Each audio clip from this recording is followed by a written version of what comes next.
Welcome to today's content, where we unravel one of the most heart-wrenching, tragic, and violent stories from the Old Testament. This story involves the royal family of King David, his sons Amnon, Absalom, and his beautiful daughter Tamar. It is a story marked by betrayal, abuse, and revenge that ultimately leads to the unraveling of a once great kingdom. In the ancient kingdom of Israel, King David reigned over a prosperous nation, admired for his military prowess and beloved by his people. But beneath the splendor of his rule, a dark storm brewed within his own household. His sons, Amnon and Absalom, were poised to inherit the throne one day. Tamar, David's daughter, was widely known for her beauty, grace, and innocence. She was the pride of her father, and her reputation was untarnished. However, lurking beneath the royal splendor was Amnon, David's eldest son, who secretly harbored a disturbing obsession with his half-sister Tamar. His lust for her was not love, but a dangerous, consuming desire that eroded the moral boundaries of family and law. Amnon's desire for Tamar consumed him like a fire that could not be quenched. He became so fixated that he was willing to devise a vile scheme to have her, even if it meant defiling her honor. Amnon knew that Tamar, being a virtuous woman, would never willingly submit to his advances.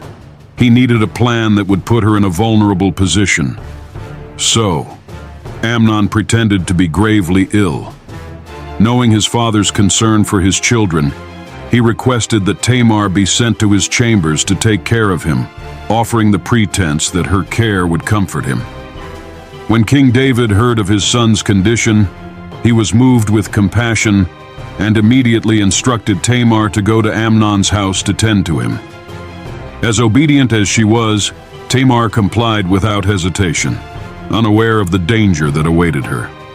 Once in Amnon's chambers, Tamar prepared food for him, serving him with kindness and love as a sister should. But Amnon had no interest in her care. He was waiting for the moment to strike.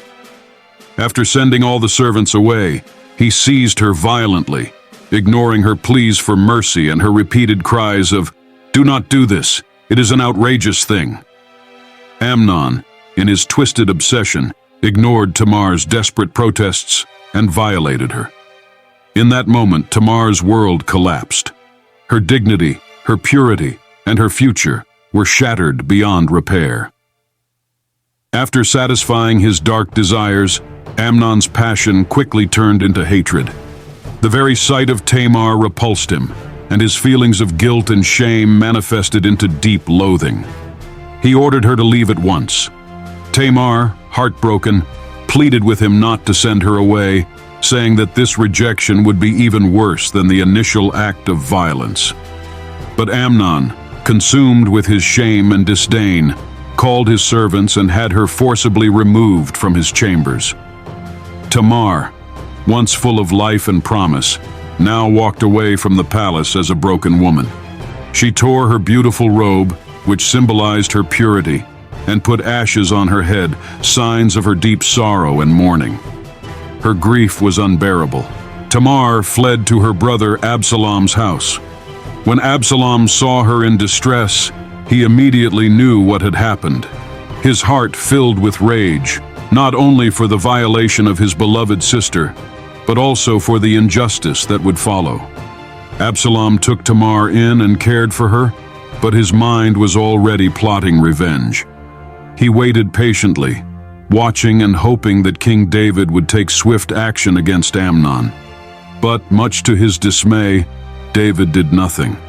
Though the king was deeply angered by Amnon's actions, he remained silent, perhaps out of favoritism, or perhaps out of weakness, as a father. Absalom's rage simmered for 2 long years. The injustice of Tamar's situation weighed heavily on his heart, and his anger towards Amnon grew stronger with each passing day. Finally, he could wait no longer. Revenge was the only way to restore his sister's honor.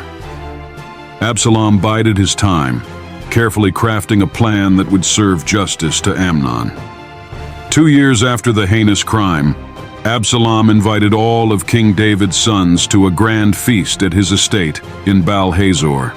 It was an invitation none could refuse, and Amnon, unaware of the trap being laid for him, attended the celebration without suspicion.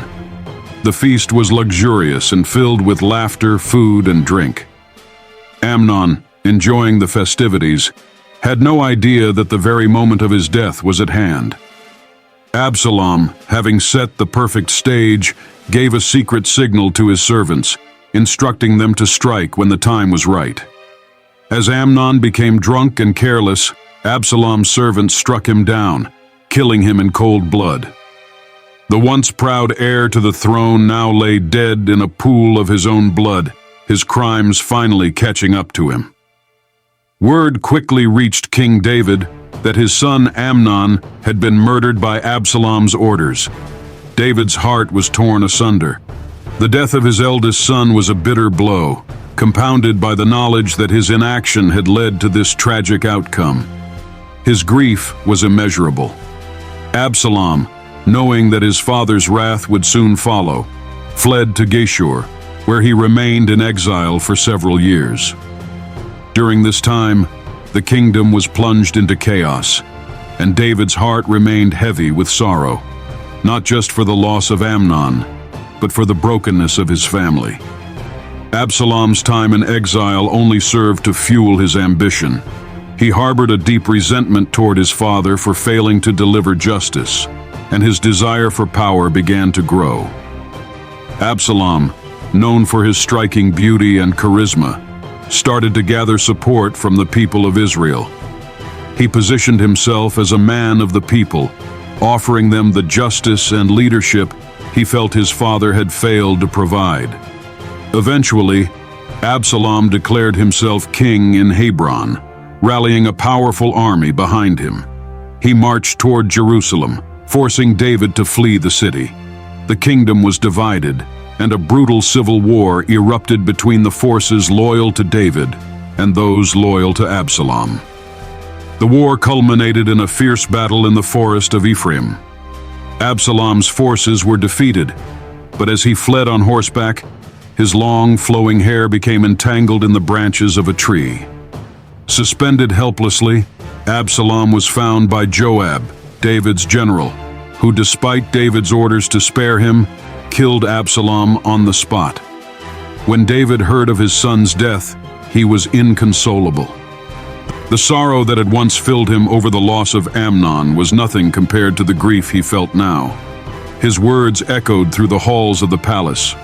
"O my son Absalom, my son Absalom, if only I had died instead of you, O Absalom, my son, my son." Despite the military victory, David's heart was shattered. His family had been destroyed by violence, and his kingdom had been torn apart by betrayal. This tragic series of events was the fulfillment of the prophet Nathan's warning after David's sin with Bathsheba, that the sword would never depart from his house.